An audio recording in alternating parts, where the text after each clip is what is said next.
Әкем мені кешірер ме екен? Бір әке төсек тартып жатып, балаларына соңғы өсиетін айтты. Жан балаларым, мен сендерді қолымнан келгенше адал еңбекпен, маңдай теріммен өсіруге тырыстым. Сендерге де менің осы жолыммен жүріңдер, адал болыңдар, ешкімнің ақысын жемеңдер, сонда жүздерің жарық болады.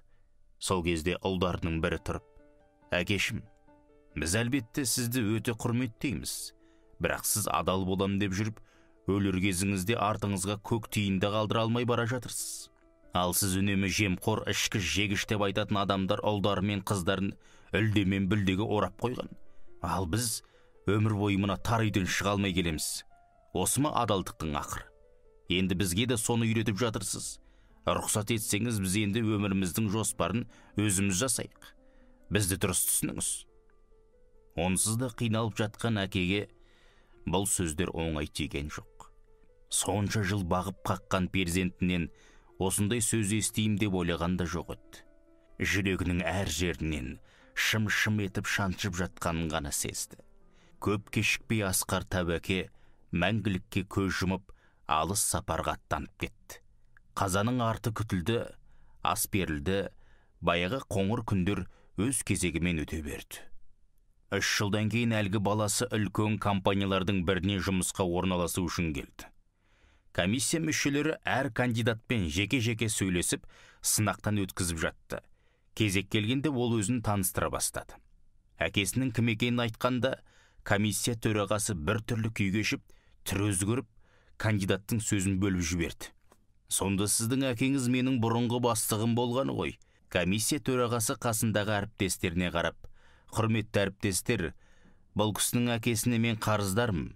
Ол кісі кезінде мені жұмысқа қабылдап, білгенін үйретіп, бүгінгі жағдайға келуіме мол септігін тигізіп еді. Ол үшін менен ешқашан сый-сияпат сұраған емес. Мен ондай таза адам көрген емеспін. Мына жігітте де дәл сондай тазалық барына мен кәміл сенем. Сондықтан бұл кандидатты жұмысқа қабылданды деп есептесек, қалай қарайсыздар? Алқа мүшелері қарсы болмай, әкенің абыройымен баласы жұмысқа қабылданып кетті. Өзінің жеке кабинеті, қызметтік көлігі, жоғары жалақы бәрі де шешілді. Бірнеше жылдан кейін бұл қызметінен де жоғарылап, халықаралық компанияға басшы болып кетті. Содан бір күні журналистер бұл жігіттен сұхбат алып жатып: сіздің осы жетістіктеріңіздің басты құпиясы неде деген сұрақ қойды. Жігіт бұл сұраққа жанары суланып отырып жауап берді: мені бұл жағдайға келген менің әкем болатын. Ол кісі өзі кедейлеу кісі болғанымен, жан жүрегі өте бай адам еді. Сіз неге жылап отырсыз? Әкем төсек тартып жатқанда ауыр сөздер айтып, ренжіткен жағдайым бар еді. Оның мен секілді адал болыңдар деген өсиетінен бас тартып ем. Сол қателігімді әкем кешірер ме екен? Өз қабірінде жаны рахаттанып жатар ма екен деп көп ойлаймын. Сол ойым еске түсіп кетті. Енді қазір сол өсиетті орындауға дайынсыз ба?